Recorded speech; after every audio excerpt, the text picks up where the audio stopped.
Hey, everybody, welcome back to this episode of Think Business Live. I'm looking forward to having Lorna Helps. Lorna, you have, I think, one of the best names. I mean, you are a coach, and the last name helps. I mean, that is great. And it's great to have you calling in from the UK. And it's great to have you.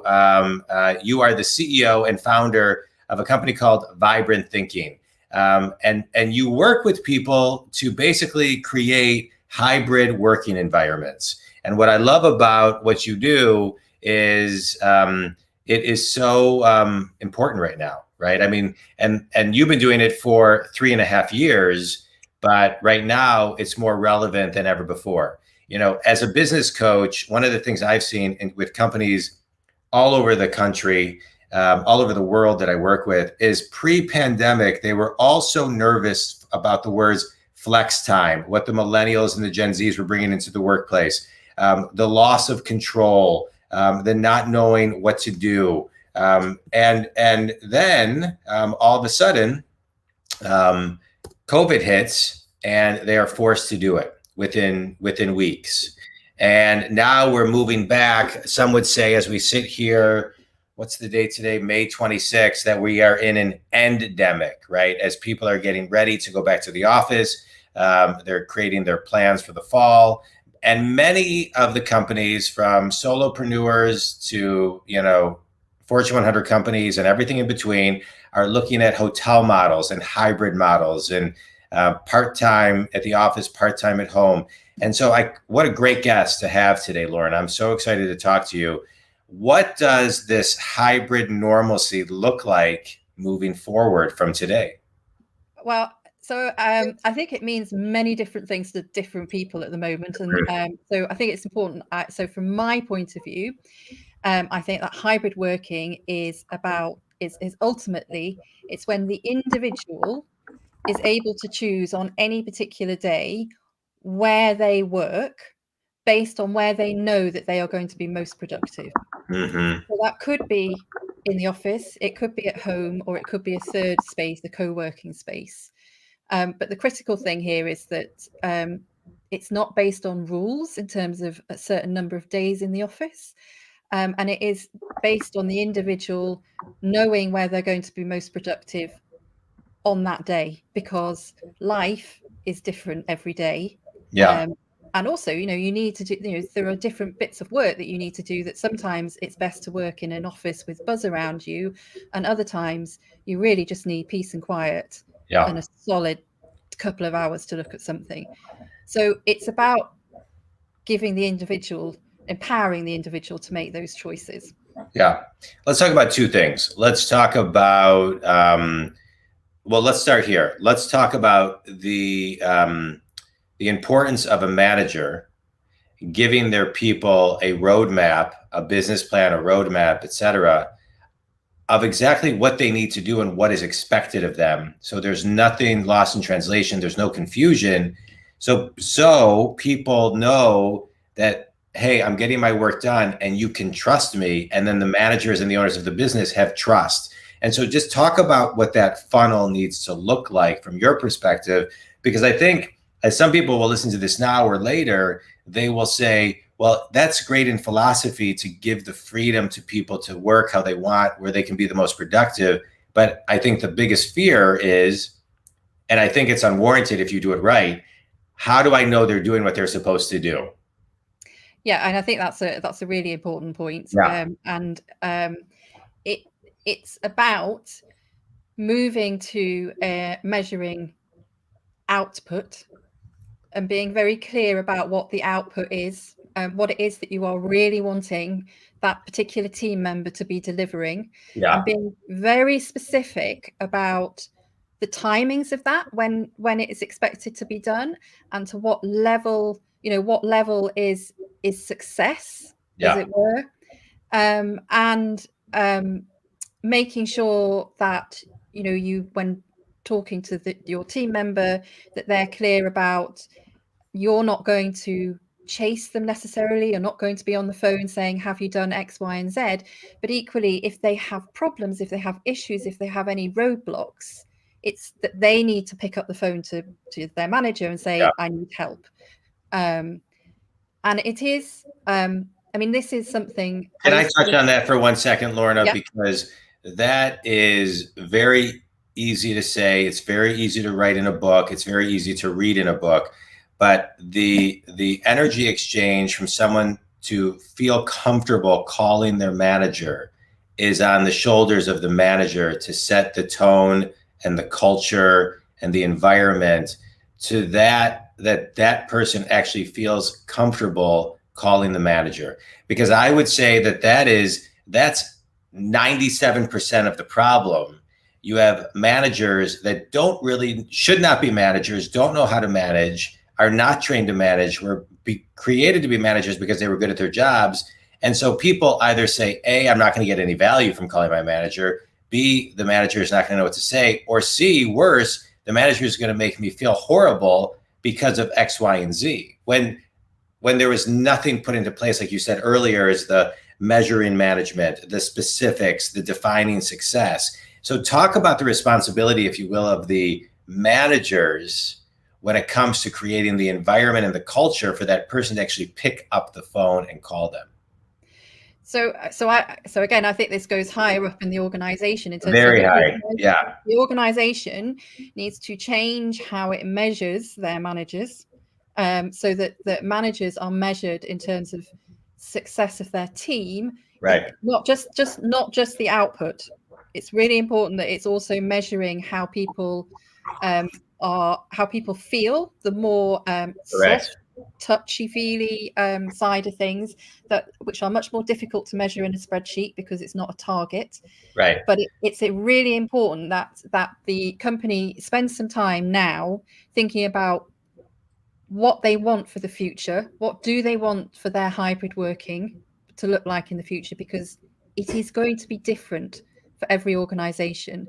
Yeah. And nobody has the answer right yet because we haven't done this at this scale. So, but the critical things. Yeah, no, go ahead. I just wanted to make one comment before you get too far. Yep. I think an easy way to measure if your people like the manager is bring them in a room, rip up a couple pieces of paper, ask everyone to write a number 1 through 10, 10 being the highest, and then anonymously write a number that nobody can trace, track like who wrote one, add it up, divide by the number of people in a room, and that will give you a very real measurable number. I use that. I've seen it happen. I use it a lot. And it's very shocking sometimes because people, when they have a little piece of paper that they can write a number and they know no one will know what their handwriting is, they will give you reality. They will give you reality.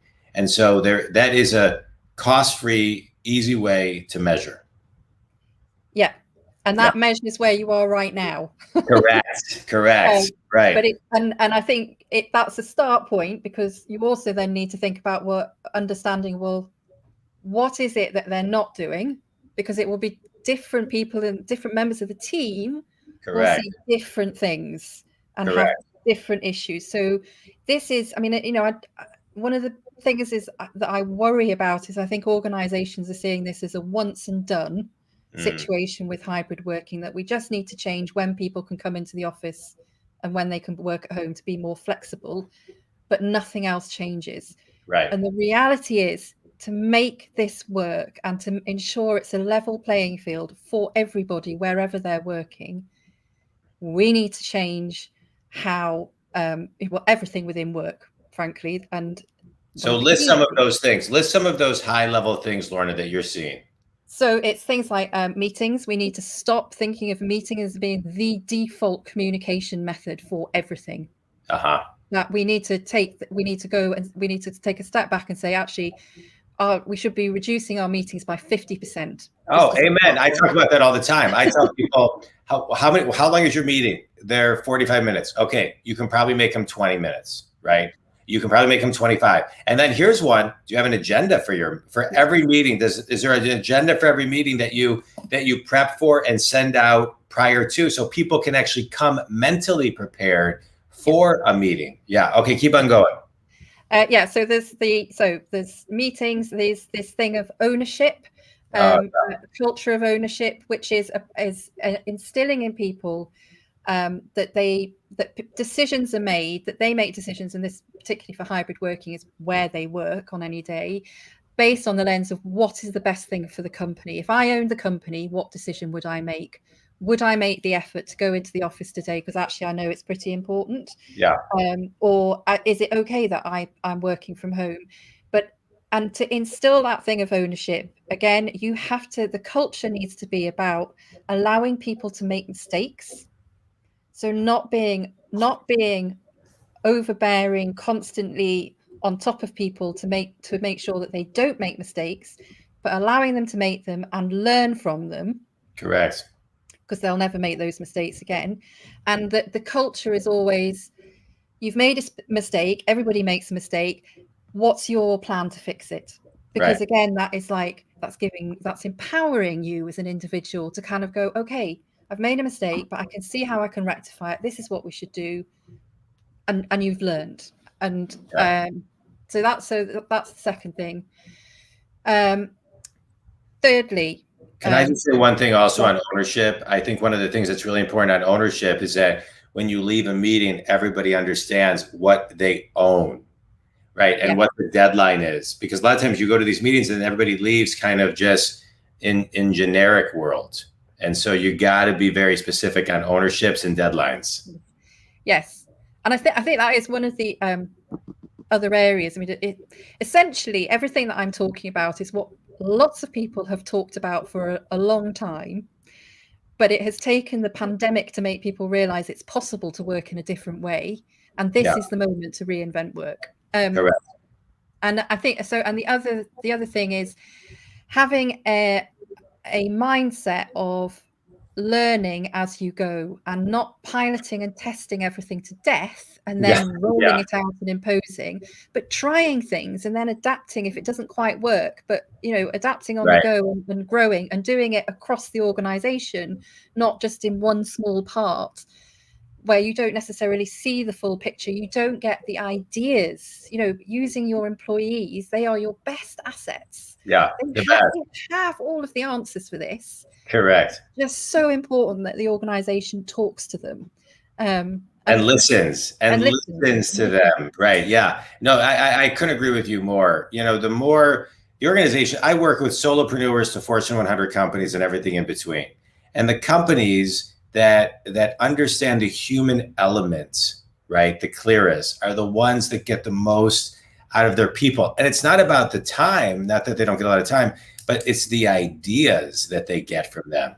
And those ideas are priceless, and they can listen to them. And, one little idea and piece of feedback is priceless and can save hundreds, if not thousands of hours, as well as major dollars.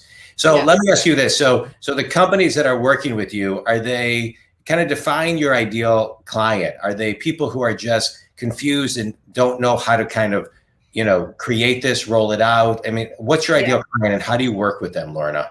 How do you help them? Lorna helps. So ideal clients are, it's really people that see this as an opportunity, that kind of go, oh, wow, this is a moment we can really change things at work, and we can step change and transform. But I don't know what to do. I don't know where to start. I find it overwhelming. And the way we help them is we work through them reframing the challenge. So instead of looking at it going hybrid working, something completely new, there are no answers yet, we go, okay, if we reframe it and look at it as if you were launching a product, which every business does, a product or a service, everybody knows how to do that because that is what they do as a business. And we reframe it in terms of if you were doing that, you would start with the who, then you go to the what, and then you would go to the how. And there are different iterations of that in different companies, but that's essentially 3 key steps. You have to do that in order, because you can't start talking about the how until you know who you're talking to and what you're telling them. And at the first point is, for me, this is the most critical, is that you start with the who, that is your organization. You treat them as if they were a consumer, and you do deep dives, way more than just a survey that says, when do you want to come into work? That might be a start point, but it's then about doing, consumer groups researching. It's about doing deep one-on-ones. Different for different organizations, depending on the size. You might not be, some organizations you can talk to everybody, and others you might have to do as best as you can with a sample across the organization. But understanding how they want to work and what they have learned from the pandemic and working from home. I think it's really important. It's about getting learnings out from them about like how they've realized what they could do differently, how some things might have freed up time that they'd never thought about. And equally seeing things of like, I really never want to do this again because it's taking so much time, like endless Zoom meetings. I love it. Do you have something else? I'm sorry. No, go on. Oh, I was going to say, I love everything that you're talking about. What it sounds like to me is every company's a little bit different. Every company has kind of a custom way, and you help them kind of, and you, like you're encouraging your clients to do, you listen to where they are, where they need to go, and then how to help them get there, and really kind of get comfortable and with the hybrid model, and how to make it a little bit more or a lot more seamless for their people to really elevate the culture instead of make it feel like it's all kind of shook up. So part of what we do as well is we run different workshops, and again it will depend on the company as to where this fits in. But when we're particularly looking for the solutions for that organization and what are the things that we need to put in place that are very different, is I do kind of 2-hour workshops with the key people. And it uses pottery painting, which may sound a bit odd, but it's an amazing tool to get people into a very different thinking space. To think, really think outside the box, and they come up with all barriers come down, which is the first thing. They're thinking and seeing things very differently, and my clients, and they're never, the feedback I get is that they can't believe the amount of creativity and innovation that they had in that room. And it's just taken, a very short focused time to get all of that out. Leave, as you say, the critical thing is they leave with very clear action points and owners to that. I won't allow them to go until that's all done. So, and then I follow up and make sure part of it is making sure all of that gets implemented and obviously adapted as we go. What I love about what you're talking about is it all starts with mindfulness. It all starts with getting into some level of a meditative state where you can get into an alpha or a meta or a theta space where you get more in alignment with yourself, and your frequency and your vibration go up, so you can actually be in a better place to think of an idea and receive information, is what I find. And so what a brilliant way to do that. When I do keynotes, I always incorporate a minute of what I call quiet executive time, but it's really meditation. And most people have never done it before. And so what a great way to kind of get them in the right mindfulness space. So I want to chat with you.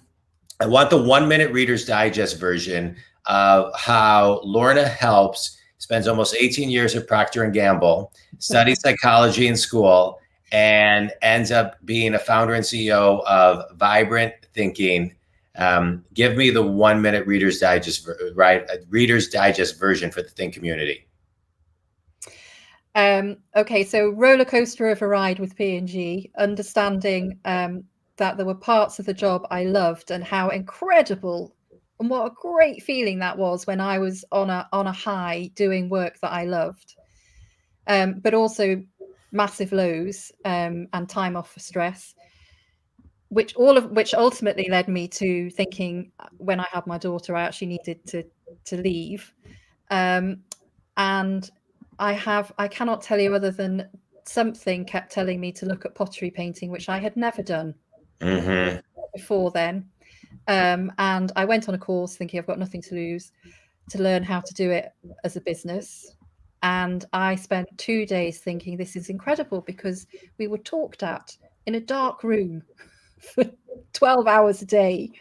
And if you had a kind of training course at P&G like that, you would have walked out on your knees. Yeah.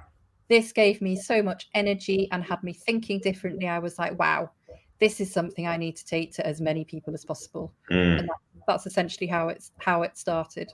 I love it. I love it. Your journey's great. Your mission of what you're helping people with is great.